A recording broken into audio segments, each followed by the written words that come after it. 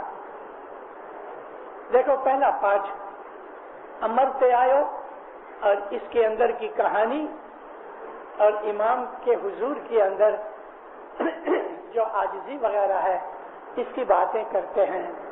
ہمارا اسماعیلی مذہب جو ہے وہ یہ ہے کہ ہم جب امام کی بیعت کرتے ہیں تو ہم امام کو پہلے زمانے میں، آج کہہ دوں آپ کو کیونکہ یہ چیز کہیں لکھی ہوئی نہیں، انشاءاللہ میں لکھوں گا تاکہ یہ تحریر میں آ جائے، رائٹنگ میں آ جائے.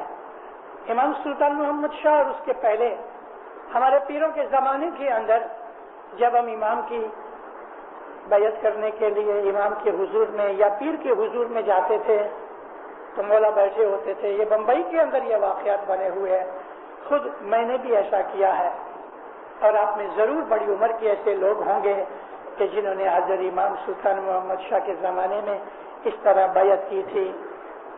7 قسم کا اناج، اس کے اندر گوں ہوتے تھے، چاول ہوتے تھے، لونگ ہوتے تھے، کشمش ہوتی تھی، الائچی ہوتی تھی، کھڑی ساکر کے ٹکڑے ہوتے تھے، سوپاری ہوتی تھی.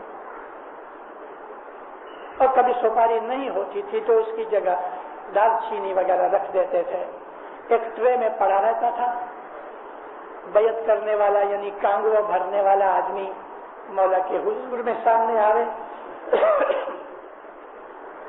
یہ جو کچھ پڑا ہے اس کو اپنے 2 ہاتھ میں اس طرح اٹھاوے اور مولا کے سامنے پیش کرے. مولا اس کو ہاتھ لگاوے اور یہ اس دوسری ٹرے میں جو خالی ہوتی تھی اس میں پھینک دے، یعنی وہاں رکھ دے. دوسری دفعہ کھوبا بھرے، اس کو کھوبا کہتے ہیں، پنجابی میں اردو میں بک کہتے ہیں. دوسری دفعہ ایسا کرے، تیسری دفعہ کرے اور پھر امام اس کے سر پہ ہاتھ رکھے اور اس کی بیعت کو یعنی کہ کانگو قبول کرے. یہ 3 کھوبے بھرنے کا مولانا سلطان محمد شاہ نے اپنے فرمانوں کے اندر یہ بات کہی ہے کہ تمہیں 3 وقت کھوبا بھری نے ہماری بیعت کری پر تمہیں بیعت نو مطلب نہ سمجھیا. یہ بیعت ہے کانگو 3 کھوبے بھرے کہ پہلے کھوبے میں یہ اناج کی جس کے اندر مسالہ بھی ہے، جس میں عیش آرام کی چیزیں بھی ہیں، جیسے کہ کھڑی ساکر میٹھی ہے، گوں ہے، ہمارا کھانے پینے کا جو رزق ہے یہ سب چیزیں رزق کی ہیں. اے مولا میں اپنی رزق کی قسم کھاتا ہوں کہ میں اپنی جان آپ کو دیتا ہوں، پھر دوسرے کے اندر مال دیتا ہوں اور تیسرے کے اندر میں اپنا من دیتا ہوں. تو ہمارے پیروں کے گنانوں کے اندر ہے اور اس میں یہی 3 چیزیں ہیں، تن، من اور دھن. یہ ہم نے بیعت کے وقت حضرت امام کو دی ہیں، تن، من، دھن. اگر حضرت امام ہم کو دین یا دنیا کا کوئی بھی حکم کرے ہم اس حکم کو ایک روبوٹ کی طرح مانیں گے کیونکہ ہم نے اپنا آپ مولا کو دے دیا ہے. امام کے عقل کے سامنے میری کوئی دلیل نہیں رہے گی. زمانہ بہت بدل گیا ہے. میں آپ کو اصلیت بیان کر رہا ہوں کہ اوریجنلٹی کیا ہے اسماعیلی طریقے کی. آج یہ باتیں نہیں رہی کہ حضرت امام کے سامنے ہم کھوبے بھرے. آج مولانا حضرت امام ہماری بیعت کو قبول کر لیتا ہے. ہمارے اوپر اس نے بھروسہ رکھا کہ تم میرا حکم مانو گے اور وہ جو رسم تھی وہ امام نے اس کو آج یوزفل نہیں سمجھا، بند کر دی. لیکن مولانا حضرت امام کی اوبیڈینس کا ہم نے قول دیا ہے. زندارو،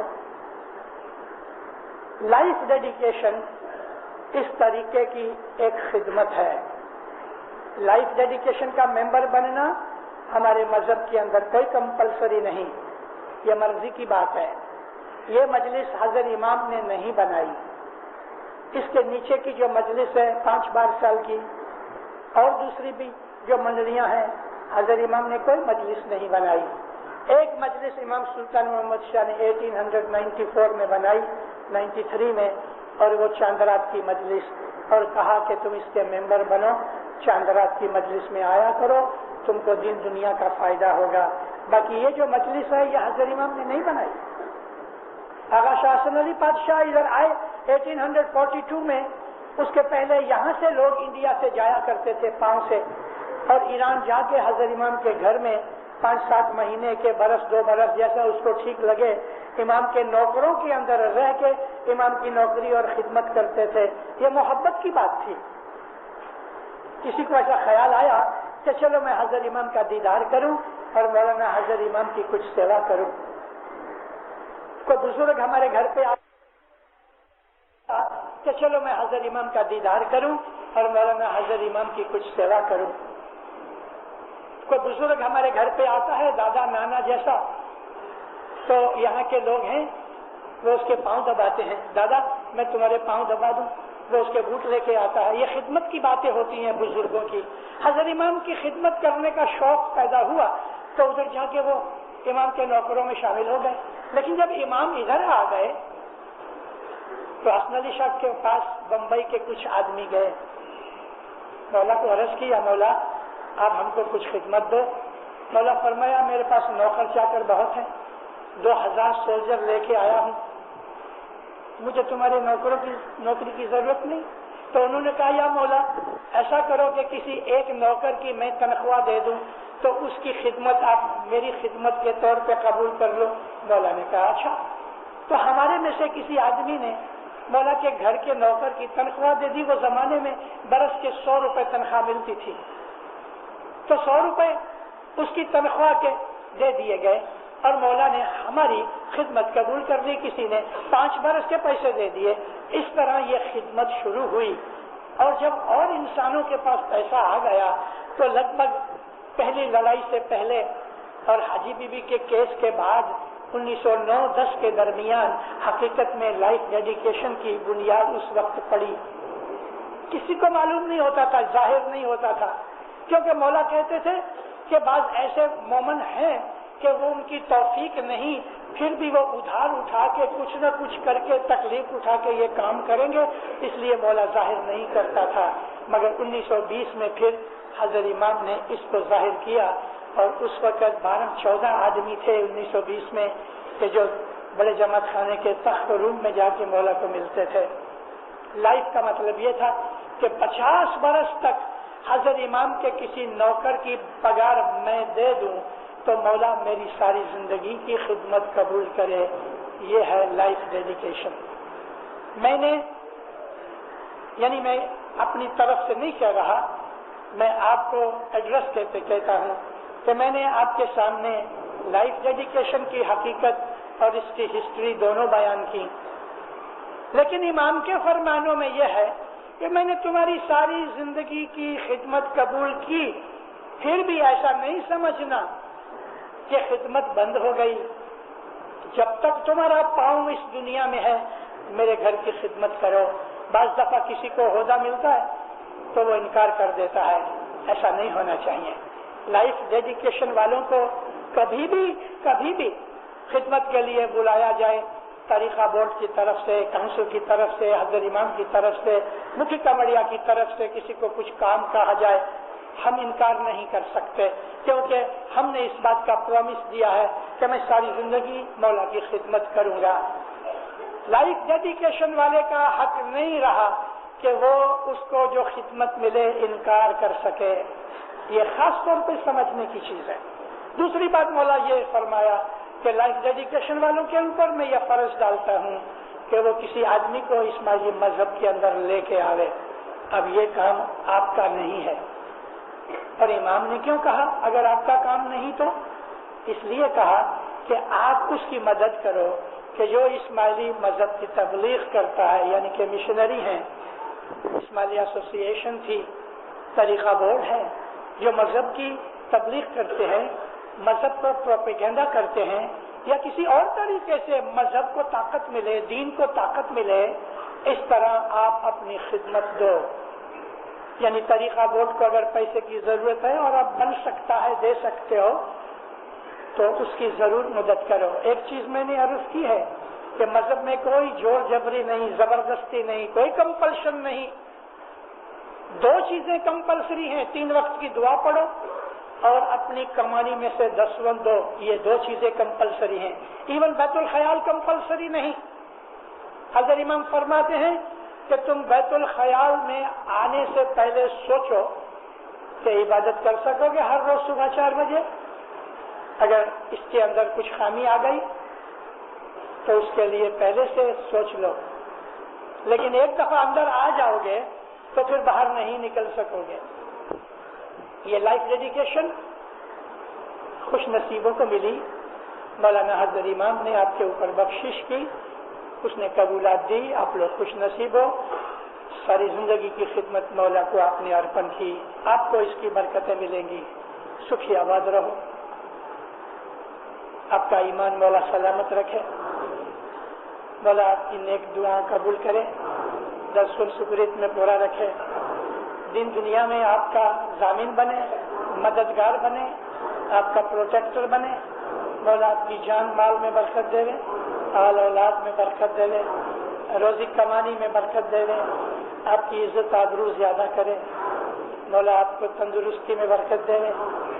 مولا دین میں دنیا میں آپ کا ایمان مضبوط رکھے, حقیقت کی سمجھ دے رہے, عبادت کا شوق دے رہے, سچا پکا اسماعیلی بنا لے, ہر نیک امید پوری کرے.